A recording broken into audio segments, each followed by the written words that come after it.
শুভ দুপুর বন্ধুরা, চলে আসলাম কিন্তু রান্নাঘরে আছি যে দেখতেই পারছো। তো রান্না জোগাড় করতে আজকে যেহেতু বুধবার, কালকে নিরামিষ হয়েছে, আর কালকে যেহেতু নিরামিষ হয়েছে আজকের আমিষটাকে ভাত খাওয়া যায় বলো। তো সব জোগাড় করে নিয়েছি, ভাত বসিয়ে দিয়েছি, কড়াই বসিয়ে দিয়েছি। এদিকে কি করার জন্য? মাছ ভাজার জন্য। দেখতেই পারো মাছ এখানে নিয়ে নিয়েছি। আজকে রৌ মাছ রেখেছিলাম, একটু বড় সাইজের মাছটা ছিল, দেখো পিস পিস করে নিয়েছি। আর এখানে কয়েকটা কিন্তু বাটা মাছও আছে। একটা এখানে দেখো, এই মাছটা কি নাম আমি বলতে পারবো না, এই মাছটা কি নামটা বললাম ভুলে গেলাম, যেহেতু যাই হোক। আর দেখো ছোট ছোট কিন্তু এখানে বাটা মাছ কয়েকটা আছে, মানে 4টা মতো এখানে ছোট মাছও আছে। আর এখানে দেখো রৌ মাছও আছে। আর এখানে দেখো রৌ মাছও কিন্তু করে নিয়েছি, লবণ হলুদ মেখে নিয়েছি। আর এখানে বসিয়ে দিয়েছি কড়াই। তো আজকে রান্না হবে কিন্তু রৌ মাছ, আর বাটা মাছটা শুধু ভেজে দেবো। আজকে তো মাছ রান্না হবে, তো আর আজকে বেশি কিছু একটা করবো না। তো এই রৌ মাছ কি দিয়ে রান্না হবো তোমাদেরকে একটু দেখাচ্ছি, দাঁড়াও।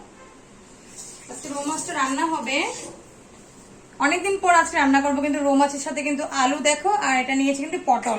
পটল মাছের মধ্যে কে কে খাও নিশ্চয়ই কিন্তু জানিও। আলু দিয়ে বড় মাছ পটল দিয়ে কিন্তু আলু দিয়ে রান্না করলে খুব টেস্টি লাগে খেতে।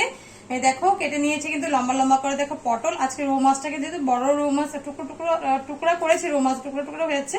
টুকরো মাছের সাথে কিন্তু এইভাবে পটল আর আলু দিয়ে রান্না করলে খেতে খুব ভালো লাগে, খুব ভালো লাগে। আর যদি সাথে হয় ধনিয়া পাতা একটু করে দিতে, তো আর তো জমে যাবে।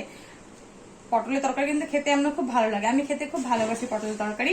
দেখো পেঁয়াজ কিন্তু কেটে নিয়েছি, এখানে পেঁয়াজ একটা কেটে দেব তেলে, আর কুড়িয়ে নেব বা পেস্ট করে নেবো, দিয়ে কোনটা করতে পারি করে নেব। আর এখানে এটা তো হয়ে গেল মাছের জোগাড়। আলু আর পটল দিয়ে হবে মাছের ঝোল।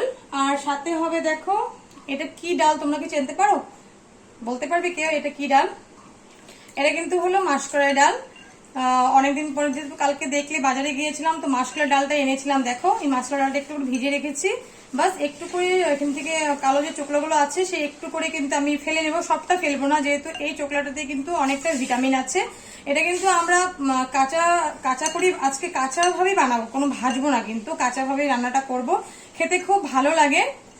কালাই ডাল দেখো, দেখি জলটা একটু ফেলে দিই।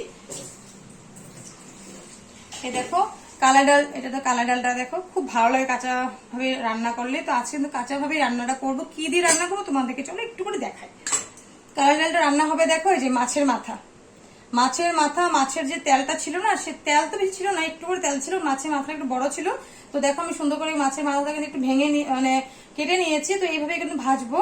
তো দেখো এই ভেজে কিন্তু কাঁচা মাসকলাই ডালের সাথে কিন্তু রান্না হবে। আজকে এই রান্নাটা খুব দারুণ হবে বন্ধুরা, অনেকদিন পর রান্না করছি আর খেতে খুব ভালো লাগে। একবার নিশ্চয়ই ট্রাই করে দেখো, আর কে কে ট্রাই করেছো সেটাকে জানাতে কিন্তু একদম ভুলো না। তো চলো আজকের রেসিপি কিন্তু শুধু মাছের ঝোল আর মাছের মাথা দিয়ে হবে মাসকলাই ডাল, খেতে খুব ভালো লাগে। তো বলো কিন্তু ভিডিওটা আছে তোমাদের কেমন লাগলো। তো চলো ফটাফট করে মাছগুলো ভেজে নিই, কারণ কড়াই হয়ে গেছে গরম। তোমার সাথে একটু পরে দেখা হবে।